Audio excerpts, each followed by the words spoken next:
La lutte contre le Covid-19 et la campagne de vaccination. Alors il y a eu les débats sur les thromboses. On sait aujourd'hui que le vaccin AstraZeneca est fiable, sûr, efficace, je le disais.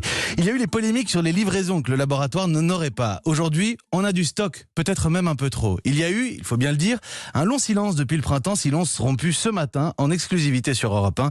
Mon invité Olivier Nataf, le président d'AstraZeneca France.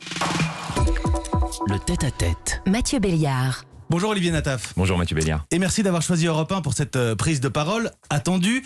Vos réponses sur le vaccin, bien sûr, dans un instant. Mais d'abord, vous avez accepté notre invitation en marge du sommet Choose France à Versailles. Entre autres grands groupes internationaux, AstraZeneca annonce 104 millions de dollars d'investissement en France. C'est près de 90 millions d'euros. Il faut renforcer les capacités des laboratoires sur le sol européen. Absolument. Pour être tout à fait clair par rapport à ce que nous avons annoncé, en fait, ce qu'il est important, c'est en plus d'annoncer, de faire. Donc l'année dernière à Choose France, nous avions annoncé 500 millions de dollars d'investissement sur 5 ans. Et les 104 millions dont nous parlons aujourd'hui, c'est tout simplement ce que nous avons fait en 2020. Donc ça n'est pas une annonce, c'est vraiment du concret, ce que nous avons fait en 2020. Et nous l'avons fait, comme nous l'avions annoncé l'année dernière, sur 4 axes principaux, que sont l'investissement industriel à notre usine de Dunkerque, l'investissement dans la recherche, et en particulier des partenariats académiques en France, l'investissement dans l'innovation digitale avec un hub innovation, et on a fait pas mal de projets sur ce plan-là en 2020, et l'investissement dans la responsabilité sociale des entreprises et plusieurs projets, notamment avec un groupe qui s'appelle l'Ascenseur et qui travaille à l'insertion des jeunes de 12 à 25 ans. Donc tout ça, ce sont les investissements que nous avons fait en 2020. Ça a créé 60 emplois et donc on continue sur ce plan à 5 ans que nous avions annoncé l'année dernière à Choose France. Alors ce que l'on comprend très bien, c'est que pour un laboratoire pharmaceutique, il faut de la recherche, il faut de l'innovation. Absolument. Ça, c'est une évidence. Mais je voudrais m'arrêter un petit peu sur la capacité de production. On a été sensibilisé évidemment ces derniers mois à la nécessité de rapatrier l'outil de production, en tout cas pour la pharmacie. Alors je ne sais pas s'il s'agit de rapatrier l'outil de production. Les chaînes de production sont multiples et complexes et clairement internationales. Donc on ne va pas pouvoir tout rapatrier. En revanche, il faut effectivement avoir des plans de production extrêmement précis. Il faut avoir des capacités sur notre sol. Il faut avoir des capacités sur le continent européen. Il faut avoir des partenariats, et c'est ce que nous avons fait pour pouvoir produire ce que nous avons produit, des partenariats avec une vingtaine de façonniers à travers le monde pour pouvoir avoir des chaînes de production qui sont flexibles et au fur et à mesure qui montent en capacité. Le sommet de la pyramide, si j'ose dire, est à Paris. Liv Johansson, le chairman du groupe AstraZeneca, et vous avez pu vous entretenir avec lui. Il a rencontré évidemment Emmanuel Macron et les autres grands patrons réunis au sommet Choose France. AstraZeneca, je le rappelle, c'est un groupe suédo-britannique avec un siège à Londres. Alors si le Brexit vous a peut-être un peu éloigné, les entreprises britanniques, est-ce que là, comme on en a parlé pour la finance dans le journal de 7h30, est-ce que là on voit la France comme un terrain d'atterrissage, une place qui compte en Europe? Est-ce qu'on est attractif?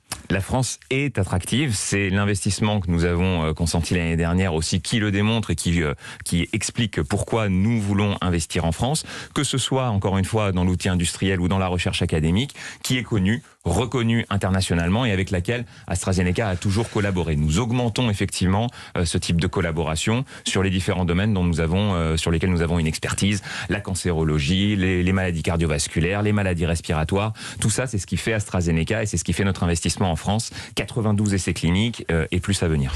On passe aux choses qui fâchent? Rien de moche. Olivier Nataf, je le redis, c'est la première fois que vous prenez la parole depuis de longs mois. Et c'est l'occasion ce matin de vous expliquer tout simplement auprès de nos auditeurs sur les problèmes qu'on a pu connaître avec AstraZeneca. Les retards de livraison d'abord, les cafouillages, les délais. Qu'est-ce qu'il s'est passé? Comment est-ce que vous expliquez ces retards? Alors c'est en fait assez simple, même si effectivement c'est quelque chose qui est fâcheux et que nous aurions toujours voulu faire mieux et on n'a jamais prétendu être parfait. Ça c'est déjà le premier point. Mais quand vous passez d'une échelle clinique en termes de chiffres de production sur le développement clinique d'un vaccin ou d'un médicament, d'une échelle clinique très rapidement à l'échelle industrielle, il y a eu effectivement un mouvement d'amplitude finalement que nous n'avons pas réussi à réaliser dans les temps que nous nous étions donnés. Il fallait aller très vite. Donc nous avions des chiffres de rendement industriel au niveau clinique qui ne se sont pas vérifiés immédiatement au niveau industriel. Est-ce que je dois comprendre que vous êtes survendu? Alors non, on va dire, est-ce que vous avez surestimé vos capacités de production ou est-ce que vous avez, allons-y franchement, est-ce que vous avez menti sur votre capacité de production?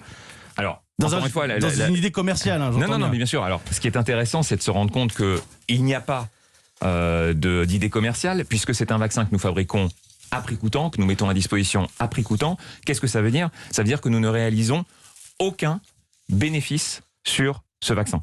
Je tiens à le dire et à le redire, AstraZeneca ne fait pas d'argent sur ce vaccin. Donc c'est extrêmement important. Donc il n'y a pas du tout de notion commerciale, de course voilà, à la concurrence. Pas du tout. Zéro bénéfice sur le vaccin AstraZeneca. Zéro bénéfice sur le vaccin AstraZeneca. En revanche, il y a des estimations de rendement productif, encore une fois, qui étaient à l'échelle clinique quand vous faites des essais cliniques à petite échelle. Et quand vous passez à une échelle mondiale, à une échelle industrielle, c'est là que les rendements n'ont pas été au rendez-vous. Alors pourquoi vous mettez dans cette galère s'il y a zéro bénéfice sur le vaccin AstraZeneca? Et c'est ça qui est surprenant, et je pense que peut-être que certains ont du mal à comprendre, c'est qu'il y a eu un besoin, on est venu nous chercher, on a dit oui, on a voulu aider, c'est une pandémie, on pouvait le faire, on l'a fait d'ailleurs, parce que je tiens à insister sur le fait que cette plateforme technologique, ces vaccins, il n'y avait pas une goutte de vaccin qui existait dans cette plateforme jusqu'à ce que nous arrivions. Oui, c'est pour ça que la question se posait en particulier, c'est que il n'y aurait pas eu ces cafouillages-là. Finalement, vous étiez les premiers, vous aviez tout à jouer.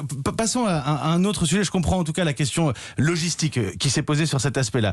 Il y a eu ensuite la séquence des thromboses. Et je le redis, je le souligne, le vaccin, il faut faire très attention quand on parle de vaccin, oui. Il est fiable, il est sûr, il est efficace. Et en France, clairement, vous peinez à rassurer, à rétablir la confiance. Le journal du dimanche vous cite, Olivier Nataf, toute polémique diminue notre capacité à vaincre le virus. On a pris du retard sur la campagne de vaccination à cause de cette affaire-là? Parce que le virus est l'ennemi commun. Donc toute polémique est finalement contre-productive dans la mesure où elle ralentit effectivement la campagne de vaccination. Donc il est très important effectivement de regarder les faits. Et les faits, c'est que le ratio bénéfice-risque dont on a beaucoup parlé, qu'il n'est plus nécessaire de définir, je pense, est en faveur de l'utilisation de ce vaccin. C'est pour ça que de nombreux pays l'utilisent. Et de nombreux pays comme même l'Allemagne en ce moment qui a repris sa campagne de vaccination avec le vaccin AstraZeneca. L'Angleterre l'a beaucoup utilisé. En Inde, c'est 95%, etc. Bah tiens Olivier Nataf, je voudrais vous faire écouter un petit extrait sonore. On est dans du sport. On est à Wimbledon hier en Grande-Bretagne. Évidemment, écoutez. Leaders who have developed the anti-COVID vaccines. Une standing ovation pour la professeure Gilbert qui a co-conçu le vaccin AstraZeneca. Voilà l'ambiance en Angleterre. Alors qu'ici en France, on nous l'explique, les représentants des pharmaciens, des médecins généralistes le disent, ils n'essayent même plus de convaincre, ils n'ont que des rendez-vous pour des deuxièmes injections, plus rien pour les premières, ils vont même arrêter les commandes.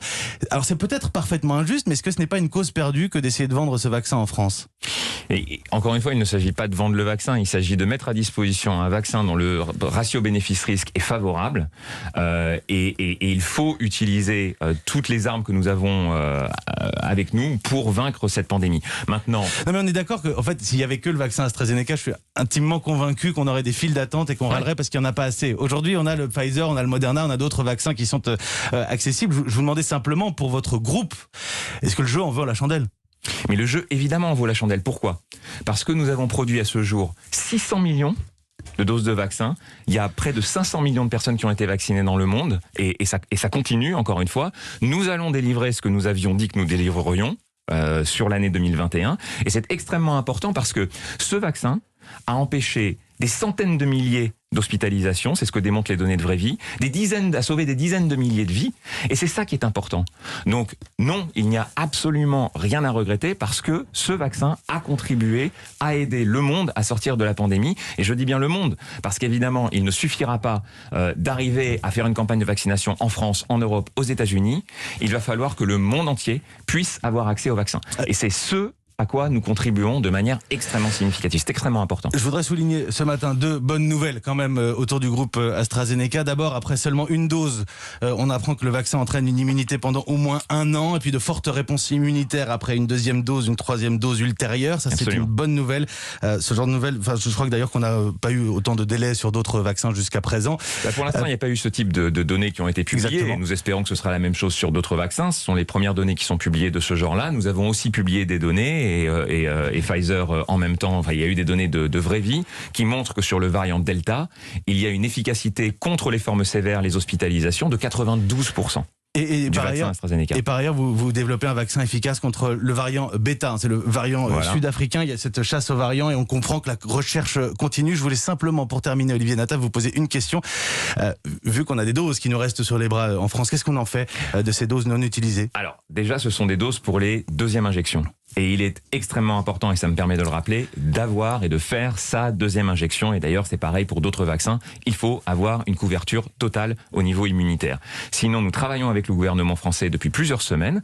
Et vous avez vu ce qui s'est passé d'ailleurs au Rwanda, où le président Macron a pu, dans son avion, avoir des doses de vaccin AstraZeneca qu'il a donné au peuple rwandais. Et ça, c'est aussi un travail que nous faisons avec les différents gouvernements qui le souhaitent, pour que le vaccin puisse bénéficier d'autres pays qui Dans le en ont dispositif besoin. COVAX ? Dans le dispositif COVAX, et à travers des dons directement de la dotation française vers le dispositif COVAX. Donc la France directement participe de l'effort COVAX avec l'aide d'AstraZeneca. Merci Olivier Nataf. Merci à vous. Votre parole était attendue, hein. Je l'ai beaucoup souligné. On est très heureux ce matin que vous ayez choisi Europe 1. Le président d'AstraZeneca France, Olivier Nataf, merci pour ces explications en toute franchise. Il est 7h51. Très bon réveil à toutes et à tous.